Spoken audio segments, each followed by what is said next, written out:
સુરતના અઠવા ગેટ વનિતા વિશ્રામ ગ્રાઉન્ડથી કોંગ્રેસ દ્વારા ગુજરાતને ડ્રગ્સ અને દારૂના દૂષણમાંથી મુક્ત કરાવવાની માંગ સાથે રેલી યોજી હતી, જે પોલીસ કમિશનર કચેરીએ પહોંચી હતી.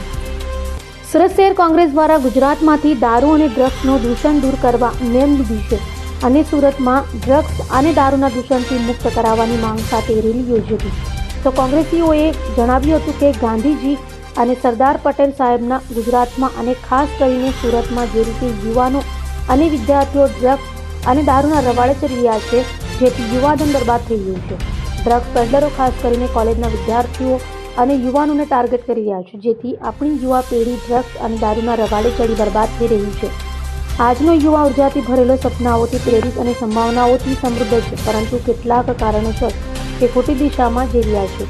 ત્યારે આપણા સૌની નૈતિક જવાબદારી બને છે કે આજના યુવાધનને નશાની જંજીરમાંથી મુક્ત કરાવી એક સ્વાસ્થ્ય, શક્તિશાળી અને પ્રગતિશીલ જાગૃત સમાજનું નિર્માણ, જેથી ખાસ કરીને આવા ડ્રગ પેડલરો જે વિદ્યાર્થીઓનું અને યુવાનોનું જીવન બરબાદ કરી રહ્યા છે તેના ઉપર સખત કાર્યવાહી કરવામાં આવે તેવી ગુજરાત NSUI અને ગુજરાત યુથ કોંગ્રેસની માંગ છે. રેલીનું આયોજન કર્યું છે, શું ઉદ્દેશ્ય સાથે કર્યું? સમગ્ર ગુજરાત રાજ્યમાં ભારતીય જનતા પાર્ટીના શાસનમાં ગુજરાત રાજ્યમાં જુદા જુદા પ્રકારનું ડ્રગ્સનું ખુલ્લેઆમ વેચાણ ચાલી રહ્યું છે. આ ડ્રગ્સ માફિયાઓ દ્વારા ગુજરાત રાજ્યના યુવા પેઢીને માર્કેટ બનાવવામાં આવ્યા છે.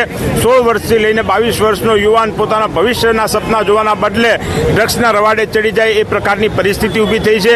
હજારોની સંખ્યામાં વિદ્યાર્થીઓ આજે રિહેબ સેન્ટરમાં એડમિટ થાય છે.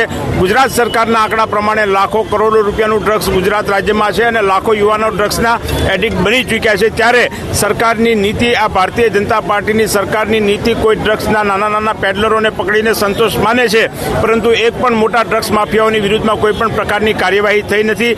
NSUI દ્વારા બીજી તારીખમાં શરૂ કરવામાં આવેલો આ કાર્યક્રમ સમગ્ર ગુજરાત રાજ્યના 200થી વધારે કેમ્પસમાં, 700થી વધારે કોલેજોમાં કરવામાં આવ્યો છે. વિદ્યાર્થીઓને શપથ લેવડાવવામાં આવી છે કે અમે ડ્રગ્સ નહીં લઈએ, અમારા કેમ્પસમાં કોઈ ડ્રગ્સ લેતું હશે તો પણ એને જાણ કરશું. પરંતુ સરકારની પણ જવાબદારી બને છે કે આ ડ્રગ્સ માફિયાઓની વિરુદ્ધમાં ઝીરો ટોલરન્સ નીતિ અપનાવે અને આ ડ્રગ્સનું દૂષણ ગુજરાતમાંથી દૂર કરે અને જેમ ઉડતા પંજાબ બન્યું તો એમ ઉડતું ગુજરાત બનતા અટકાવે. કયા પ્રકારના કાર્યક્રમો કરાશે? સમગ્ર ગુજરાત રાજ્યના તમામ કોલેજોમાં કાર્યક્રમ કર્યા બાદ, તમામ શહેરોમાં આ પ્રકારની રેલી કર્યા બાદ જરૂર પડશે તો વિધાનસભાનો ઘેરાવ કરવા માટે પણ 50,000 વિદ્યાર્થીઓ અને યુવાનો ભેગા થશે. રેલી ક્યાંથી ક્યાં સુધી જશે? રેલી વનિતા આશ્રમથી લઈ અને સુરત પોલીસ કમિશનરની ઓફિસો સુધી જવાની છે અને કોંગ્રેસના અનેક કાર્યકરો આ રેલીમાં જોડાના છે. અભય થઈને નિષ્પક્ષતાથી નિરપેક્ષ રીતે વાસ્તવિકતાનો અરીસો રૂપી સચોટ માહિતી લાવતો સત્યની સાથે અભય ટાઈમ્સ.